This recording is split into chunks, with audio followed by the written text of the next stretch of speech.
My 7th grade history teacher was absolutely convinced that Julius Caesar was the first president of the United States.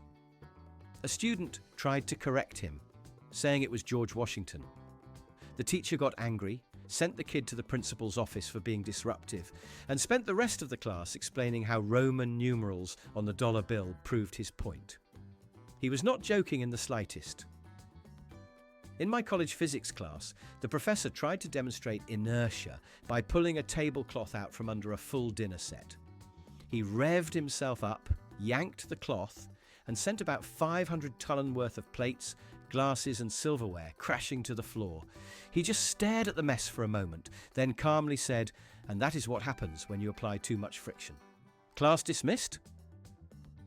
I had a high school biology teacher who believed dinosaurs and humans coexisted because she had seen it in the Flintstones. She called it a historical documentary and told us that scientists were covering up the truth about humans riding brontosauruses to work. When a student brought in a textbook to show her the geological timelines, she accused them of believing mainstream propaganda. My university professor for a 400-level literature course failed the entire class on the final project. His reasoning? He had completely forgotten that he assigned it, so he hadn't received any submissions. When we all showed him the syllabus and our completed projects, he just shrugged and said, "It's too late to grade them now. You all should have reminded me." The entire class had to retake the course. We had a substitute teacher for chemistry who was clearly out of her depth. A student asked a question about ionic bonds, and she panicked. She told us to open our textbooks to a random page and start copying it word for word. She said, "The answers are in the knowledge, and the knowledge is in the book. So if you write the book, you'll have the knowledge." We spent the entire period in silence, just copying. My geography teacher once held up a map of the world, pointed to Africa, and asked the class, "What is the capital of this country?" Someone timidly answered, "Africa is a continent." The teacher sighed dramatically and said, "That's a common misconception." He then insisted the capital was Egypt, not Cairo. The entire country of Egypt was the capital of the continent of Africa. An art teacher at my school accidentally threw away a student's final sculpture project, thinking it was a pile of trash left on the table. When the student asked where it was, the teacher denied ever seeing it. Later that day, the student saw it sticking out of the dumpster. The teacher then gave the student a 0 for failing to submit the project in the designated area. My computer science teacher in high school didn't know how to use computers. For our coding unit, he made us write HTML code by hand in our notebooks. Then, for the final exam, we had to type out our handwritten code into Microsoft Word, print it, and hand it to him. He said he would run it later, which we think meant he just looked at the paper and gave it a grade. I had a professor who graded our essays by throwing them down a flight of stairs. He claimed it was a method of randomized fairness. The papers that landed on the top steps got A's, the ones in the middle got B's and C's, and the ones that made it to the bottom landing got F's. He was completely serious about it, and even demonstrated it for the class on the day they were due. A health teacher told our class that if you ever felt a cold coming on, you should smoke a cigarette. He claimed that the smoke dries out your lungs and kills the germs before they can make you sick. He also said that drinking soda was healthier than drinking fruit juice because the carbonation bubbles scrub your insides clean. This was an accredited high school. My Spanish teacher couldn't speak Spanish. She relied entirely on Google Translate for her lesson plans. One day, a native Spanish-speaking student asked her a simple question. The teacher stared blankly, typed the question into her phone, read the translation, typed her answer in English, and then read the robotic Spanish translation back to the student. It was the most painful exchange I've ever witnessed. In a creative writing class, my professor assigned a 20-page short story due at the end of the semester. One student wrote a brilliant, elaborate story.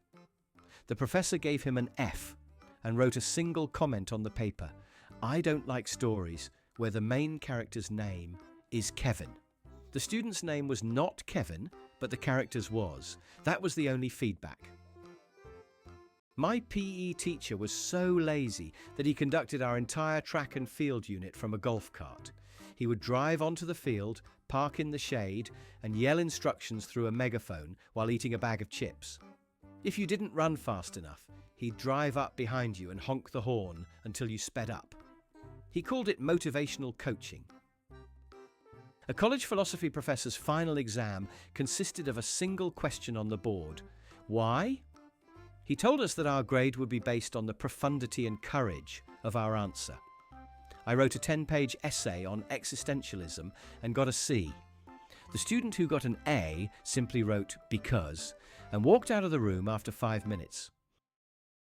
We had a very old-school English teacher who hated technology. One day, the school installed a brand new interactive smart board in her classroom. She completely ignored its features and just used it as a regular whiteboard. The problem was, she was using permanent markers. It took the janitorial staff 3 days to scrub her notes off the screen. My economics professor spent an entire lecture trying to recruit us into a pyramid scheme he had invested in. He drew diagrams on the board showing how we could all get rich by selling energized wellness water. He said our textbook economics was all theoretical, but this was real-world financial genius.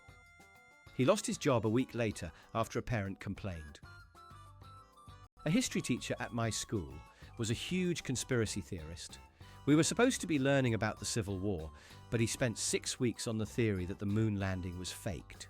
He showed us documentaries he found on YouTube and made us write essays on why the shadows on the moon were all wrong. We never even got to Abraham Lincoln. My driving instructor fell asleep during one of my lessons. I was a brand new driver, merging onto a busy highway for the first time. I looked over to ask him a question, and he was completely passed out, snoring with his head against the window. I had to drive for 20 minutes with a sleeping instructor next to me, completely terrified, until I could safely pull over and wake him up. I had a music teacher who was completely tone deaf. During choir practice, she would give the most bizarre instructions. She'd tell the sopranos they sounded too pointy, and the tenors they needed to sound more purple. When we sang a note correctly, she would wince and say it was off-key. The sounds that came out of that room were truly horrifying. A university professor had a strict no questions policy during his lectures. He said questions disrupted his flow of genius. If you had a question, you had to write it on a piece of paper. And at the end of the 3-hour lecture, he would collect them all, put them in a briefcase and say, "I will meditate on these." We never got a single answer all semester. My chemistry teacher once tried to do a cool demonstration involving combustion. He mixed 2 chemicals that were not supposed to be mixed, and it created a massive cloud of green, foul-smelling smoke. It filled the entire wing of the school, set off the fire alarms, and forced a full evacuation. He tried to blame it on a student for coughing too close to the beaker. A literature professor insisted that the novel Moby Dick was not about a man's obsession with a whale. Instead, he argued, it was a complex allegory for the author's deep-seated frustration with the poor quality of 19th century cheese. He had no evidence for this theory, but would fail any student who dared to mention a whale in their essays. In my freshman biology class, the teacher taught us that plants could feel pain and would scream when you cut them, just at a frequency humans can't hear. He cited a debunked experiment from the 1970s as his proof. He made a girl cry after she said she had mowed the lawn over the weekend, telling her she had committed a massacre of innocence. My math teacher couldn't solve a problem on the board. He kept getting the wrong answer. After about 15 minutes of awkward silence and furious erasing, he slammed the chalk down, turned to the class and said, "This textbook is full of typos. The question is clearly wrong." A student then went up and solved it in under a minute. The teacher gave him detention for showing off. A social studies teacher gave a student detention for yawning. The reason he wrote on the slip was audible display of boredom. The student tried to argue that he was just tired, but the teacher said, "Your tiredness is disrespectful to the educational process. You can think about your actions for an hour after school." My anthropology professor, a man who was supposed to be an expert on human cultures, told the class that all Asian people were naturally gifted at math because their brains were shaped differently by the pictographic nature of their languages. He said it with such authority that half the class started taking notes. He was fired after the semester ended. A professor of mine was caught plagiarizing his own lectures directly from Wikipedia. A student noticed the professor was just reading from his laptop and the phrasing sounded familiar. The student pulled up the Wikipedia article for the topic on their own laptop and discovered he was reading it word for word, including the parts that said "citation needed." My high school English teacher had a bizarre pet peeve. She would automatically fail any paper that used the word "very." She said it was a weak and meaningless word. One student turned in an otherwise perfect essay, but he had used the word once. She gave him a 45%, and the only feedback was the word "very" circled in red ink about 50 times. A substitute teacher came in for our French class, walked to the front of the room and said, "Bonjour." The class replied, "Bonjour." Then she said, "That's all the French I know. Please enjoy this movie." She then put on Fast and Furious 6 and sat at her desk, reading a magazine for the next 90 minutes. It was the most productive French class we had all year.